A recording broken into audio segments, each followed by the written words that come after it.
Poď sa so mnou pozrieť na deň, kedy som mal všetko úplne. A vieš čo? Stálo to za to. Keď si 7 krát do týždňa v gyme, v práci alebo v režime, je balzam na dušu dať si pokojné raňajky, zapnúť si plejko, večera a posekať pár NPCčiek. Nic víc nepotřebuju. Jediný bod programu, servis motorky. Akože najsuchšie ešte stále nie je, ale hádam to tu zazrivej zvládnem.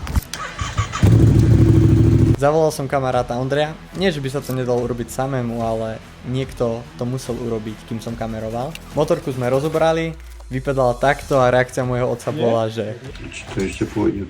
až na sviečky, keďže som tam nemohol obchať svoju ruku, keďže Japonci majú malé ruky. Či to sa hovorí o niečom inom? Kokos, dali sme to. Všetko ostatné šlo ako po masle. Takto vypadá motorka, sviečky vymenené a aj filter. Však Ondrej.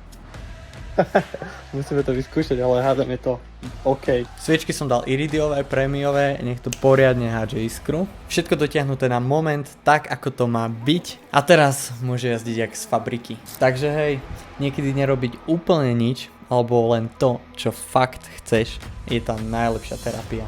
Nejde len o to, ako vypadáš, ale fakt aj o to, ako sa cítiš. A byť produktívny každý deň je síce pekné, ale dlhodobo udržateľné určite nie.